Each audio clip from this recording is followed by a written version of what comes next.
வணக்கம். நம்ம இன்னைக்கு ஹீல் பெயின், அதாவது குதிங்கால் வலியை பற்றி பார்க்க போகிறோம்.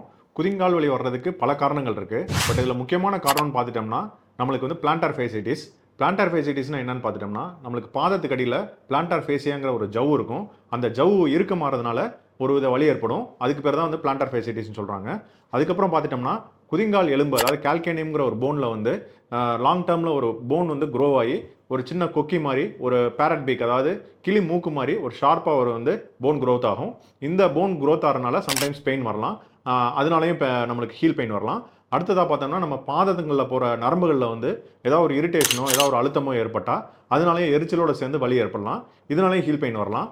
அடுத்தபடியாக நம்ம குதிங்கால் எலும்பில் வந்து பின்னாடி வந்து இந்த காஃப் மசில்ஸ், அந்த கெண்டக்கால் மசில்ஸ் வந்து தசை நார் மூலமாக டெண்டான், அதை அக்கிலிஸ் டெண்டான்னு சொல்லுவாங்க.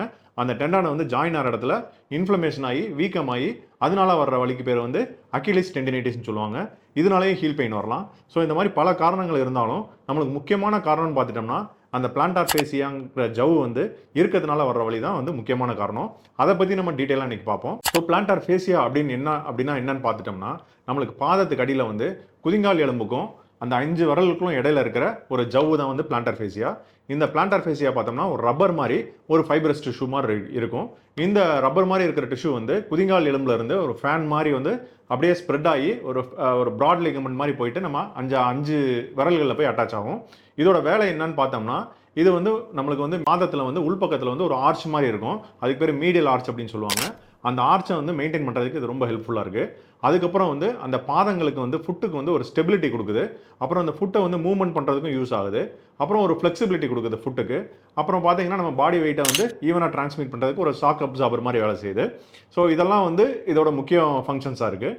ஸோ இந்த ஃபேசியாவில் வந்து நம்மளுக்கு வந்து ஒரு இறுக்கம் ஏற்பட்டு நாளடைவில் ஒரு டைட்டாக இருக்கனால நம்ம லோட் பண்ணுறப்ப, அதாவது லோடிங்னா நம்ம காலை ஊன்றப்ப அது ஸ்ட்ரெச் ஆகிற அந்த ஃப்ளெக்சிபிலிட்டி, அந்த ரப்பர் பேண்ட் மாதிரி இருக்கிற அந்த ஃப்ளெக்சிபிலிட்டி போகிறதுனால அது டைட்டாக ஸ்ட்ரெச் ஆகிறதுனால மைக்ரோடியர்ஸ் ஏற்பட்டு அதில் வர்ற இன்ஃப்ளமேஷனால் வர்ற வலிக்கு பேர் தான் வந்து பிளான்டார் ஃபேசிட்டிஸ். இது பொதுவாக பார்த்தா யாருக்கெல்லாம் வரும்னு பார்த்தோம்னா 50லேருந்து 60 வயசுக்குள்ளே இருக்கிற ஃபீமேல்ஸுக்கு காமனாக வரும். அதுலேயும் முக்கியமாக பார்த்தோம்னா 1/3 ஆஃப் த பர்சன்ஸ்க்கு வந்து 2 காலுமே அஃபெக்ட் ஆகும். ஸோ இதெல்லாம் வந்து நம்ம பொதுவாக பார்த்தோம்னா இது வந்து ரெஸ்ட்டில் இருந்து காலையில் தூங்கி எந்திரிக்கிறப்ப வந்து நம்மளுக்கு குதிங்காலை ஊன்றப்போ ரொம்ப பெயின் சிவியராக இருக்கும். இது யாருக்கெல்லாம் வரும் அப்படின்னு பார்த்தோம்னா, நம்ம வந்து வெறுங்கால, பேர் ஃபுட்டில் வந்து நம்ம வீட்டில் ஹார்டான சர்ஃபேஸில் வந்து நடக்கிறவங்களுக்கு இது காமனாக வரலாம். நம்ம செருப்போ ஷூவோ வந்து ஒரு ஃபிட்டிங் இல்லாமல் ஒரு இல் ஃபிட்டிங் ஷூஸ்லாம் நம்ம போடுறப்ப, ஒரு ஹார்டான செப்பல்ஸ்லாம் யூஸ் பண்ணுறப்ப இது வரலாம். சம்டைம்ஸ் பார்த்தோம்னா ஒரு ஓவர் ஆக்டிவிட்டி, ரொம்ப நம்ம என்றைக்குமே பண்ணாமல் திடீர்னு வந்து சம்டைம்ஸ் பாத யாத்திரை போவாங்க, லாங்காக அப்படியே வந்து நடப்பாதையிலே போயிட்டு கோயிலுக்கெலாம் போய் மலை கோயிலுக்கெலாம் ஏறி இறங்கிட்டு வருவாங்க. அவங்களுக்குலாம் வர்றதுக்கான வாய்ப்பு இருக்குது. அப்புறம் ஸ்போர்ட்ஸ் பர்சன்ஸ் காமனாக வந்து பார்த்திங்கன்னா அத்லெட்ஸு, டெய்லி வந்து ஜாகிங் பண்ணுறவங்க, ரன்னிங் பண்ணுறவங்களுக்குலாம் இது இந்த டெண்டானை வந்து ஸ்ட்ரெச் ஆகிறனால நம்மளுக்கு இன்ஃப்ளமேஷன் ஆகிறனால பெயின் வரலாம். சில பேர் பார்த்தீங்கன்னா நல்லா ஓவர் வெயிட்டாக இருப்பாங்க, அவங்களுக்கும் வந்து பாடி வெயிட் ஓவராக இருக்கிறனால அந்த கீழே பாதத்தில் வந்து அந்த பிளான்டார் ஃபேசியா ஸ்ட்ரெச் ஆகிறனால அதனால இன்ஃப்ளமேஷன் ஆகி பெயின் வரலாம். சம்டைம்ஸ் பார்த்தோன்னா நம்மளுக்கு வந்து அந்த ஆர்ச் வந்து நம்ம அந்த பாதத்தில் இருக்க ஆர்ச் வந்து உள்பக்கம் இருக்க ஆர்ச் வந்து ஹை ஆர்ச்சாக இருக்கும். அதாவது ரொம்ப வந்து ஹையாக இருக்கிறனால அந்த பிளான்டார் ஃபேசியா வந்து மறுபடியும் வந்து டைட் ஆகும். அப்போ மறுபடியும் நம்ம கீழே காலை ஊன்றப்ப ஸ்ட்ரெச் ஆகிறப்ப அந்த இறுக்கம் வந்து நம்மளுக்கு ரொம்ப ஸ்ட்ரெச் ஆகிறனால அதனாலேயும் பெயின் வரலாம். சில பேருக்கு பார்த்தீங்கன்னா பாதம் வந்து ஃப்ளாட் ஃபீட் அப்படின்னு சொல்லுவாங்க. பாதத்தில் இருக்கிற மசில்ஸ், அதாவது இன்ட்ரின்சிக் மசில்ஸ் எல்லாமே வீக்காக இருக்கும். அதோட சேர்ந்து இந்த பிளான்டார் ஃபேசியாவும் வந்து லூஸ் ஆகி ஸ்ட்ரெச் ஆகி இருக்கிறனால அதனாலேயும் வந்து ஸ்ட்ரெயின் ஆகி நம்மளுக்கு பெயின் வரலாம். சில சமயம் பார்த்தோன்னா நம்மளுக்கு வந்து காலில் வந்து லெக் லென்த் டிஸ்கிரிபன்சி, அதாவது கால் வந்து ஒரு கால் வந்து உயரமாகவும் ஒரு கால் வந்து ஷார்ட்டாகவும் இருக்கும். இதனால வந்து நம்ம நடக்கிறப்ப வந்து நம்மளுக்கு வந்து இந்த கிரவுண்ட் ரியாக்ஷன் ஃபோர்ஸ் அதிகமாக தேவைப்படுறதுனால அந்த கான்டாக்ட் ப்ரெஷர் அதிகமாகி அந்த ஜவ்வு பகுதியை வந்து கீழே இருக்க பாதத்தில் இருக்க பிளான்டார் ஃபேசியா வந்து ஸ்ட்ரெயின் ஆகி ஓவர் ஸ்ட்ரெயின் ஆகி அதனாலையும் பெயின் வரலாம். ஸோ இந்த மாதிரி பல காரணங்கள் இருக்குது. சில பேருக்கு பார்த்தோம்னா காஃப் மசில்ஸ்லாம் பின்னாடி வந்து டைட்டாக இருக்கிறனால அந்த அக்கிலிஸ் டெண்டினைட்டிஸ் நம்மளுக்கு வந்துடுச்சுன்னா அதனாலேயும் நம்மளுக்கு வந்து அசோசியேட்டடாக வந்து பார்த்தீங்கன்னா 4-5 பேத்துக்கு வந்து நம்மளுக்கு வந்து கால்கேனியல் பர்ற இந்த பிளான்டார் ஃபேசிட்டிஸ் இருக்கவங்களுக்குலாம் அசோசியேட்டடாக வந்து இந்த அக்கிலிஸ் டெண்டினைட்டிஸும் இருக்கும். ஸோ இந்த மாதிரி கண்டிஷன்ஸ் இருக்கவங்களுக்கும் இந்த பாதிப்பு வந்து ஜவ்வு பாதிப்பு வந்து அதிகமாக வர்றதுக்கான வாய்ப்புகள் இருக்குன்னு சொல்கிறாங்க.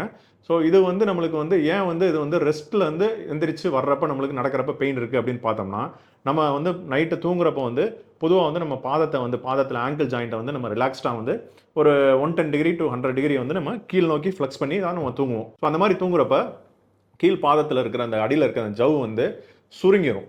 சுருங்கி ஷார்டன் ஆகி ஃப்ளெக்சிபிலிட்டியாக இருக்கிறனால ஷார்டன் ஆகி ஒரு லாங் டேர்மில் வந்து அது வந்து டைட் ஆக ஆரம்பிச்சிடும். ஸோ இதை நம்ம காலையில் வந்து over the period 4 to 5 hours கழிச்சு நம்ம வந்து காலை ஊன்றப்ப அது வந்து ஸ்ட்ரெச் ஆகும். ஸ்ட்ரெச் ஆகிறப்ப நம்ம லோட் கொடுக்குறப்ப அது ஸ்ட்ரெச் ஆகும். ஸ்ட்ரெச் ஆகிறப்ப நம்மளுக்கு அந்த லிகமெண்ட் டைட்டாக இருக்கிறனால நம்ம லோடு கொடுக்குறப்ப ஸ்ட்ரெச் ஆகிறனால நம்மளுக்கு பெயின் வரும். ஸோ இதனால் வந்து நம்ம காலையில் வந்து தூங்கி எந்திரிக்கிறப்ப அந்த சுருங்கி போன ஜவ்வு வந்து நம்ம காலை ஊன்றப்ப ஸ்ட்ரெச் ஆகுது. ஸ்ட்ரெச் ஆகிறப்ப நம்மளுக்கு ஒவ்வொரு தடவையும் காலை ஊன்றப்ப 1000 times வந்து அந்த ஜவ்வு வந்து சுருங்கி மறுபடியும் ஸ்ட்ரெச் ஆகி சுருங்கி ஸ்ட்ரெச் ஆகி இந்த மாதிரி ஆறனால ஒரு மைக்ரோ டியர்ஸ், அதாவது அந்த பிளான்டார் ஃபேசியாவில் வந்து ஒரு காயங்கள் ஏற்பட்டு கிழிசல் ஏற்படுது. இந்த கிழிசல் ஏற்படுறதுனால நம்மளுக்கு வந்து ஒரு இன்ஃப்ளமேஷனும் வீக்கமும் உண்டாகி நம்மளுக்கு வலி வருது. ஸோ இதனால தான் நம்மளுக்கு வந்து ப்ரொலாங்டு பீரியட் ஆஃப் ரெஸ்ட், அதாவது ரொம்ப நேரம் நம்ம ரெஸ்ட் எடுத்துகிட்டு காலை ஊன்றப்ப வலி வர்றது. ஸோ என்ன சொல்லுவாங்கன்னா, சார் நான் காலையில் தூங்கி எந்திரிச்சோடனே பாதத்தை வந்து கீழே ஊன்றப்ப எனக்கு ரொம்ப குதிங்கால் ஷார்ப்பாக ஒரு ஷூட்டிங் பெயின் இருக்குது. அதுக்கப்புறம் நான் வந்து கொஞ்சம் தூரம் நடந்து போயிட்டேன்னா ஒரு 10 ஸ்டெப்போ ஒரு 15 ஸ்டெப்போ எடுத்து வச்சதுக்கப்புறம் எனக்கு குதிங்கால் வலி குறைஞ்சிருச்சு அப்படிம்பாங்க. ஸோ இதுதான் வந்து டிப்பிக்கலாக அந்த பிளான்டர் ஃபேசிட்டிஸ் இருக்கவங்க சொல்கிற சிம்டம்.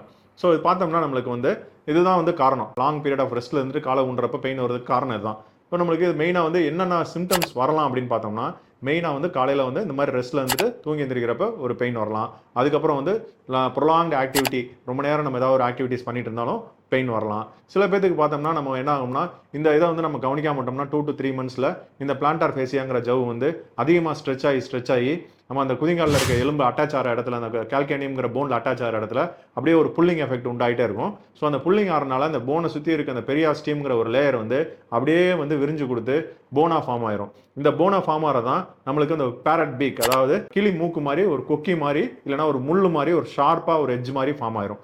ஸோ இதனால வந்து நம்மளுக்கு வலியும் வரலாம். ஸோ இந்த வலி வந்து ஆக்சுவலாக பார்த்தோன்னா 5% தான் காரணம். முக்கியமான வலிக்கு காரணம் வந்து அந்த ஜவ்வு இறுக்கமாகி கிழிசல் ஏற்பட்டு ஸ்கார் ஆறனால வர்ற பெயின் தான், பிளான்டார் ஃபேசிட்டிஸ்னால வர பெயின் தான் முக்கியமான காரணம். ஸோ சில பேருக்கு பார்த்தோம்னா நம்மளுக்கு கால் பாதத்தில் வந்து எரிச்சல், மதமதப்பு, அதோட சேர்ந்து வலியும் இருக்கும். ஸோ இது எதனால வருதுன்னு பார்த்தோம்னா, இந்த இறுக்கமான ஜவ்வு வந்து அது பக்கத்தில் போகிற நரம்புகளில் ஏற்படுற இரிட்டேஷனால அந்த நரம்புகள் வந்து இரிட்டேட் ஆகி இன்ஃப்ளமேஷன் ஆகிறனால அதனாலேயே இந்த பெயின் வரலாம். இதுக்கு பேர் வந்து பேக் ஸ்ட்ரெஸ் நியூரோபதி அப்படின்னு சொல்லுவாங்க. எப்படி கண்டுபிடிக்கலாம் அப்படின்னு பார்த்தோம்னா, நம்ம டைரெக்டாக வந்து ஃபிசிக்கல் எக்ஸாமினேஷன் பண்ணுறப்ப குதிங்காலில் வந்து உள்பக்கத்தில் வந்து நம்ம தொட்டாலே சிவியர் பெயின் இருக்கும், நல்லா ஷார்ப் ஷூட்டிங் பெயின் இருக்கும். ஸோ சம்டைம்ஸ் வந்து நம்ம எக்ஸ்ரே எடுத்து பார்க்கலாம். எக்ஸ்ரே எடுத்து பார்க்குறப்ப போனில் வந்து ஏதாவது க்ரோத் இருக்காங்கிறத கால்கேனியல் ஸ்பர் இருந்தால் கண்டுபிடிக்கலாம். சில சமயங்களில் வந்து போனில் ஏதாவது கால்கேனியல் போனில் ஏதாவது ஃப்ராக்சர் இருந்தால் கண்டுபிடிக்கலாம். ஸோ சம்டைம்ஸ் வந்து நம்மளுக்கு தேவைப்பட்டால் எம்ஆர்ஐ எடுத்து பார்த்துட்டு அதில் சாஃப்ட் டிஷ்யூ இந்த பிளான்டார் ஃபேசியாங்கிறது எவ்வளோ தூரம் இன்ஃப்ளமேஷன் இருக்குங்கிறத கண்டுபிடிக்கலாம். அப்புறம் வந்து சிம்பிளாக வந்து நம்ம வந்து அந்த குதிங்கால வந்து ஃபுட்டையும் பாதத்தையும் அந்த விரல்களையும் வந்து நம்ம மேல் நோக்கி தள்ளுறது மூலமாக, அதாவது டார்சி ஃப்ளெக்ஷன் பண்ணுறது மூலமாக நம்மளுக்கு சிவியர் பெயின் இருக்கும்.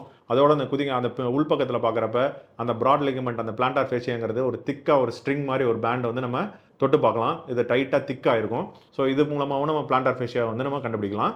ஸோ இதுக்கு ட்ரீட்மெண்ட் என்னன்னு பார்த்தோம்னா, பொதுவாக வந்து நம்மளுக்கு 80% வந்து இதுக்கு ட்ரீட்மெண்ட் வந்து நார்மல் ட்ரீட்மெண்ட்லேயே சரியாயிரும்.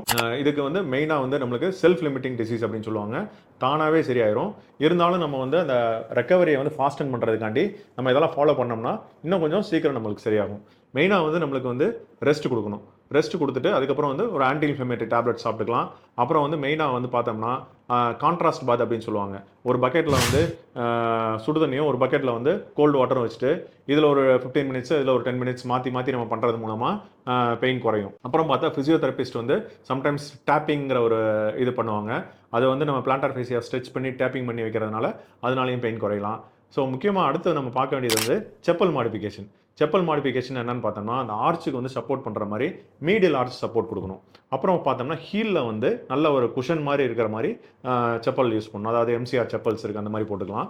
இப்போ கடையிலலாம் பார்த்தீங்கன்னா வந்து சிலிக்கான் இன்சர்ட்ஸ் நிறையா விற்கிறாங்க, சிலிக்கான் ஜெல் இருக்குது, அப்புறம் ஹீல் கப்ஸ்லாம் நிறையா இருக்குது. ஸோ இந்த மாதிரி நம்மளுக்கு வந்து ஆஃப்லோடிங் செப்பல்ஸ்லாம் நமக்கு யூஸ் பண்ணுறது மூலமாக நம்ம இந்த கண்டிஷன்ஸை நம்ம வந்து அவாய்ட் பண்ணலாம். ஸோ அடுத்தபடியாக நம்ம பார்த்தோம்னா ஃபிசியோதெரப்பியில் வந்து மற்ற ட்ரீட்மெண்ட்ஸ் மொடாலிட்டிஸ் அப்படின்னு பார்த்தோம்னா அல்ட்ராசவுண்ட் தெரப்பி அப்படின்னு இருக்குது. ஸோ அல்ட்ராசவுண்ட் தெரப்பி, அப்புறம் அடுத்து பார்த்தோன்னா ஷாக் வேவ் தெரப்பின்னு ஒன்று இருக்குது. அப்புறம் வந்து வேக்ஸ் பாத் இதெல்லாம் இருக்குது.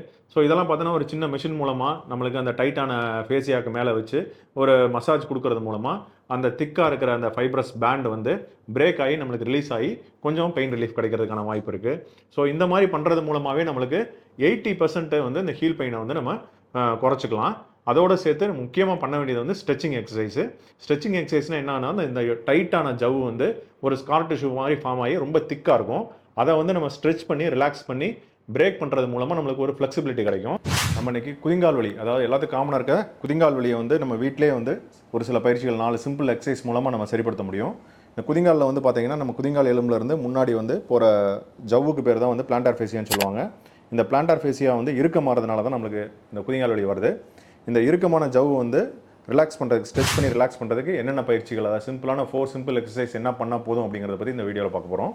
ஸோ இந்த ஜவ்வு பகுதியை வந்து ஃபஸ்ட்டு வந்து லூப்ரிகேட் பண்ணுறதுக்கு, நம்ம மசாஜ் பண்ணுறதுனால கொஞ்சம் லூப்ரிகேஷன் பண்ணுறதுக்கு கோகனட் ஆயிலோ இல்லை சம்டைம்ஸ் சாதாரண வந்து டைக்ளோ ஜெல் நம்ம வந்து வாங்கி டைக்ளோ ஜெல் மாதிரி ஏதாவது இந்த இடத்துல அப்ளை பண்ணிக்கலாம். அப்ளை பண்ணோம்னா கொஞ்சம் லூப்ரிகேஷன் கிடைக்கும். ஸோ இந்த லூப்ரிகேஷன் வந்து நம்ம எதுக்குன்னா வந்து மசாஜ் பண்ணுறதுக்கு வந்து கொஞ்சம் நல்லாயிருக்கும். ஸோ இந்த மாதிரி போட்டுட்டு நல்லா தடவிட்டு ஒரு 30 செகண்ட்ஸ் விட்டிங்கன்னா கொஞ்சம் ட்ரை ஆயிரும். அதுக்கப்புறம் பார்த்தீங்கன்னா நல்லா ரிலாக்ஸ் பண்ணிட்டு நம்ம 2 கட்டவரலில் இந்த பகுதியில் எந்த இடத்துலேருந்து வலி இருக்கோ அந்த இடத்துல வந்து அப்படியே அழுத்தி அப்படியே மசாஜ் பண்ணுங்கள். இது வந்து உள்பக்கம் ஒரு 5 டைம்ஸ் பண்ணுங்கள். அதுக்கப்புறம் அப்படியே அவுட்டர் ஏரியாவுக்கு ஒரு 5 டைம்ஸ் பண்ணுங்கள். ஸோ இந்த மாதிரி வந்து நம்ம பண்ணலாம். இதுக்கப்புறம் மேனுவலாக வந்து நம்ம வந்து இந்த 2 கட்டவரலை வச்சு இந்த குதிங்கால் பகுதியிலேருந்து அப்படியே ஸ்ப்ரெட் பண்ணி அப்படியே அழுத்தி கொடுக்கலாம். இது ஒரு 5 டைம்ஸ் பண்ணலாம். அதே மாதிரி அவுட்டரில் வந்து ஒரு 5 டைம்ஸ் பண்ணலாம். ஸோ இது கஷ்டமாக இருக்கவங்க சம்டைம் வீட்டில் வந்து நம்மளுக்கு எல்லா இடத்துலையும் ஸ்பூன் இருக்கும், ஸ்பூனை வச்சும் நம்ம பண்ணலாம்.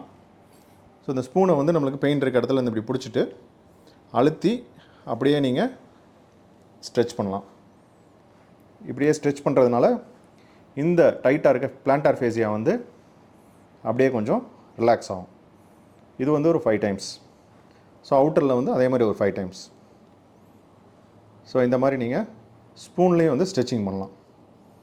ஸோ அடுத்தது வந்து பால்லையும் நம்ம ஸ்ட்ரெச்சிங் பண்ணலாம். இப்போ நம்ம வந்து வீட்டில் வந்து இந்த மாதிரி டென்னிஸ் பால் இருந்துச்சுன்னா டென்னிஸ் பாலை வந்து நீங்கள் கீழே வச்சுட்டு தரையில் வச்சுட்டு எந்த பகுதியில் உங்களுக்கு இந்த இடத்துல பெயின் அதிகமாக இருக்கா, இந்த இடத்துல பெயின் அதிகமாக இருக்கான்னு பார்த்துட்டு கரெக்டாக அதுக்கு மேலே நீங்கள் வச்சுட்டு இப்படியே மேனுவலாக வந்து இப்படி ரொட்டேட் பண்ணலாம். அப்புறம் வந்து இப்படி அமுத்தி ரிலாக்ஸ் பண்ணலாம், அமுத்தி ரிலாக்ஸ் பண்ணலாம், அமுத்தி ரிலாக்ஸ் பண்ணலாம். 5 செகண்ட்ஸ் இந்த மாதிரி பண்ணுறது மூலமாக நம்மளுக்கு கீழே இருக்க ஜவ் வந்து ரிலாக்ஸ் ஆகும். அப்புறம் பொசிஷனை மாற்றிட்டு இப்படி பண்ணலாம், வேறு பொசிஷன் மாற்றிட்டு பண்ணலாம். ஸோ இது அந்த பால் மூலமாக நம்ம ஸ்ட்ரெச்சிங் எக்ஸசைஸ் பண்ணிக்கலாம்.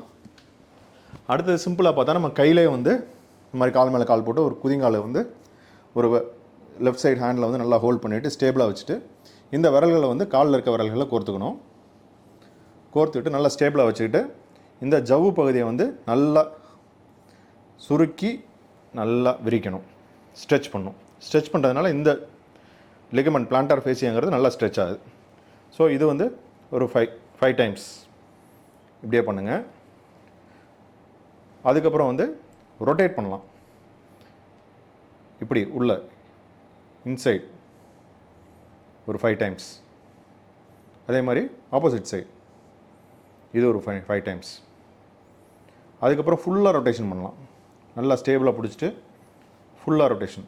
ஸோ இதெல்லாம் வந்து மேனுவலாக நம்ம ஸ்ட்ரெச்சிங் பண்ணலாம். அந்த மாதிரி பண்ணுறப்ப நம்மளுக்கு இந்த லெகமெண்ட் வந்து நல்லா ஸ்ட்ரெச் ஆகும். ஸோ அதுக்கப்புறம் சிம்பிளாக வந்து நம்ம வீட்டில் வந்து டவலை யூஸ் பண்ணி பண்ணலாம். டவலை எடுத்துகிட்டு நல்லா அந்த மாதிரி விரிச்சுக்குங்க.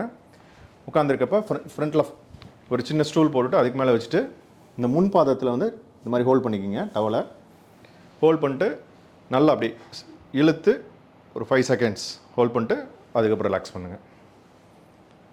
அப்புறம் இழுத்து ஒரு 5 செகண்ட்ஸ் ஹோல்ட் பண்ணிட்டு ரிலாக்ஸ் பண்ணுங்கள். ஸோ இந்த மாதிரி ஒரு 15 டைம்ஸ் காலையில், மதியம், ஈவினிங், நைட்டு இந்த மாதிரி நம்ம பண்ணுறது மூலமாக இந்த பிளான்டார் ஃபேசியா வந்து நல்லா ஸ்ட்ரெச் பண்ணலாம். அடுத்தது பார்த்திங்கன்னா டவலையே வந்து நம்ம ரோல் பண்ணி வச்சுட்டு இந்த மாதிரி ரோல்டு டவலை வந்து கீழே வச்சுட்டு இந்த முன்பாதத்தை வந்து ஃப்ரண்ட்டில் வச்சுக்கோங்க. ஃப்ரண்ட்டில் வச்சுட்டு இந்த மாதிரி நல்லா வெயிட் கொடுத்து இப்படி எந்திரிக்கிறது மூலமாக ஸ்ட்ரெச் ஆகும். இது ஒரு 15 டைம்ஸ் பண்ணலாம். அதுக்கப்புறம் ஃப்ரண்ட்டில் இப்படி காலை வச்சுட்டு ஃப்ரண்ட்டில் அப்படி பெண்ட் பண்ணுங்கள். பெண்ட் பண்ணி குதிங்காலை வந்து கீழே வச்சுக்கோங்க. இப்படி பண்ணுறப்பே உங்களுக்கு நல்லா ஸ்ட்ரெச் ஆகுது. நம்ம வந்து ஃப்ரிட்ஜில் வந்து இந்த மாதிரி சின்ன பாட்டிலில் வந்து நைட்டே வந்து வச்சுட்டிங்கன்னா ஃப்ரீஸ் ஆகி ஐஸ் பேக் ஆகிரும். ஸோ இந்த பாட்டிலை வந்து நம்ம இந்த எக்ஸசைஸ்லாம் முடிஞ்சதுக்கப்புறம் தரையில் வச்சுட்டு குதிங்காலை வந்து நம்ம இந்த பிளான்டார் ஃபேசியா வந்து நல்லா ரெஸ்ட் ஆகிற மாதிரி வச்சுட்டு நல்லா ரொட்டேட் பண்ணி ஒரு 5 மினிட்ஸ் ரிலாக்ஸாக பண்ணலாம். இந்த மாதிரி பண்ணுறது மூலமாக அந்த இன்ஃப்ளேம்டு டிஷ்யூ எல்லாமே வந்து உங்களுக்கு நல்லா வந்து ஹீல் ஆகி பெயின் குறையும். ஆங்கிளை மாற்றிக்கலாம். நீங்கள் இப்படி திருப்பிக்கலாம், உள் பக்கம் இப்படி ரொட்டேட் பண்ணிக்கலாம், ஸ்ட்ரைட்டாக வச்சு ரொட்டேட் பண்ணிக்கலாம். ஸோ இந்த மாதிரி பண்ணிக்கலாம். இந்த மாதிரி நீங்கள் வீட்டில் காலையில் டைமில், மதிய டைமில், ஈவினிங் டைமில் ஃப்ரீயாக இருக்கப்பெல்லாம் பண்ணிங்கன்னா குதிங்கால் வலி வந்து சீக்கிரம் உங்களுக்கு சரியாயிடும். ஸோ இதெல்லாம் நம்ம பண்ணி பார்த்துட்டோம், இதெல்லாம் எனக்கு பெருசாக எஃபெக்ட் இல்லை, 3 months நான் ட்ரை பண்ணிட்டேன், அதுக்கப்புறம் பெயின் இருந்துகிட்டே இருக்குது அப்படின்னு நம்ம ஃபீல் பண்ணோம்னா அடுத்த வந்து மொடாலிட்டி என்னென்னு பார்த்தோம்னா இன்ஜெக்ஷன் தெரப்பின்னு ஒன்று இருக்குது. இன்ஜெக்ஷன் தெரப்பி அப்படிங்கிறது வேறு ஒன்றும் இல்லை. பிளான்டார் ஃபேசியா, அதாவது போனில் வந்து ஜாயின் ஆகிற இடத்துல வந்து இன்ஃப்ளமேஷன் ஆகிருக்கிறனால அந்த இடத்துல டைரெக்டாக நம்ம இன்ஜெக்ஷன் போடுறப்ப ஒரு ஹீலிங் வந்து இன்னும் கொஞ்சம் ஃபாஸ்ட் ஆகுது. ஸோ வெரைட்டி ஆஃப் இன்ஜெக்ஷன்ஸ் இருக்குது. நம்ம காமனாக யூஸ் பண்ணுறது பார்த்தோம்னா கார்டிகோஸ்டீராய்டு இன்ஜெக்ஷன்ஸ் அப்படின்னு சொல்லுவோம். ஸ்டீராய்டு இன்ஜெக்ஷன்ஸ் வந்து நமக்கு ஆன்டி இன்ஃப்ளமேட்டரி ப்ராப்பர்ட்டி இருக்குது. அதனால் அந்த ஸ்பாட்லேயே போடுறதுனால நம்மளுக்கு வந்து ஈஸியாக வந்து இன்ஃப்ளமேஷன்லாம் குறைஞ்சி ஹீல் ஆகிறதுக்கான வாய்ப்பு இருக்குது.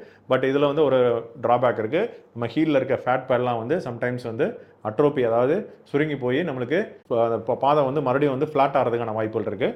ஸோ அடுத்து நல்ல ஒரு இன்ஜெக்ஷன் நம்ம இப்போ லேட்டஸ்ட்டாக போட்டுருக்குதுன்னு பார்த்தோம்னா பிஆர்பி இன்ஜெக்ஷனு.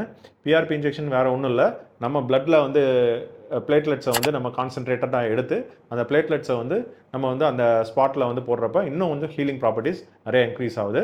ஸோ அடுத்த இன்ஜெக்ஷன்ஸ்லாம் பார்த்தோம்னா நிறையா இருக்குது. போட்டாக்ஸ் இன்ஜெக்ஷன்ஸ் இருக்குது, அதாவது பொட்டுலினம் டாக்ஸின் அப்படிங்கிற ஒரு இன்ஜெக்ஷன் வந்து நம்ம போடுறது மூலமாக பிளான்டார் ஃபேசியா கண்டிஷன்ஸ் நம்ம க்யூர் பண்ண முடியும். அப்புறம் ஆம்னியாட்டிக் ஃப்ளூயிட் இன்ஜெக்ஷன் ஒன்று இருக்குது, ப்ரோலோதெரப்பின்னு ஒரு இன்ஜெக்ஷன் இருக்குது. ஸோ இதெல்லாம் நம்ம ட்ரை பண்ணி பார்க்கலாம். ஸோ இதெல்லாம் ட்ரை பண்ணுறது மூலமாக நம்மளுக்கு மேக்ஸிமம் பெனிஃபிட்ஸ் கிடைக்க வாய்ப்பு இருக்குது. சில பேர்த்துக்கு வந்து இதெல்லாம் பண்ணியும் ரெசிஸ்டண்ட்டாக வந்து ரிகால்சிட்ரண்டாக வந்து பெயின் இருந்துக்கிட்டே இருக்கும். அவங்களுக்கு வந்து நம்ம 1 year நம்ம இந்த ட்ரீட்மெண்ட்லாம் பண்ணி பார்த்து எனக்கு சரியே ஆகலை, எனக்கு காலை வந்து சுத்தமாக ஊனவே முடியல, கொஞ்சம் தூரம் நடக்க முடியல அப்படின்னு ரொம்ப வந்து கஷ்டப்படுறவங்களுக்கு நம்ம சர்ஜரி அட்வைஸ் பண்ணலாம். சர்ஜரி வந்து ரொம்ப ரேர் தான், எல்லாத்துக்குமே வந்து நார்மல் ட்ரீட்மெண்ட்லேயே சரியாயிரும். இந்த சர்ஜரியை வந்து நம்ம என்ன சர்ஜரி பண்ணணும்னா அந்த திக்கான ஃபேசியா வந்து ஒரு சின்ன ரிலீஸ் பண்ணுறது மூலமாக நம்மளுக்கு பெயின் ரிலீஃப் கிடைக்கும். இதுக்கு பேர் வந்து பிளான்டார் ஃபேசியாட்டமி அப்படின்னு சொல்லுவாங்க. இது வந்து நம்ம வந்து ஓப்பன் பண்ணி பண்ணுற மாதிரி சர்ஜரி இருக்குது. இப்போ லேட்டஸ்ட்டாக வந்து கீ ஹோல் மூலமாக எண்டோஸ்கோப்பி போட்டு அந்த பிளான்டார் ஃபேசியா வந்து ரிலீஸ் பண்ணிடலாம். 2 ஹோல்ஸ் மட்டும் தான் இருக்கும். ஸோ இது வந்து பிளான்டார் ஃபேசியாட்டமி. அடுத்து வந்து நம்ம அந்த கால்கேனியல் ஸ்பர் அப்படிங்கிற வந்து அந்த கொக்கி மாதிரி இருக்க எலும்பை வந்து நம்ம சர்ஜரி பண்ணுறதுக்கு அதுக்கும் எண்டோஸ்கோப்பி மூலமாக அந்த சின்ன போனை வந்து அந்த சின்ன கொக்கி மாதிரி இருக்க முள்ளை வந்து கரெக்டாக அந்த பர் பண்ணி அதை வந்து ஃப்ளாட்டன் பண்ணி விட்டுறலாம். இதுவுமே வந்து ஒரு சின்ன ஹோல் மூலமாக பண்ணுறதுனால எந்த ஒரு பாதிப்பும் இருக்காது. ஸோ இந்த ட்ரீட்மெண்ட்ஸ் எல்லாமே வந்து நம்ம பிளான்டார் ஃபேசியாட்டிஸ்க்கு நம்ம பண்ணி பார்க்கலாம். So thank you. நான் ஃபுல்லாக வந்து குதிங்கால் வலியை பற்றி கவர் பண்ணிட்டேன்னு நினைக்கிறேன். ஸோ இதில் வந்து உங்களுக்கு ஏதாவது சந்தேகங்கள் இருந்தாலும், வேறு ஏதாவது டவுட்ஸ் இருந்தாலும் எனக்கு வாட்ஸ்அப் பண்ணுங்கள், கமெண்ட் பாக்ஸில் போஸ்ட் பண்ணுங்கள். தேங்க்யூ.